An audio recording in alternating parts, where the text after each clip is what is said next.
Sentences expressing daily actions, starting with I want to. I want to in Igbo language.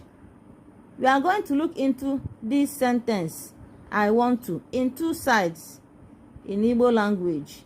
For example, you have it as chọrọ, or achọrọ m, I want to. They just means the same thing, two of them. Let's start. Igbo, English. Chọrọ iri nri. Chọrọ iri nri. I want to eat. Achọrọ m ite egwu.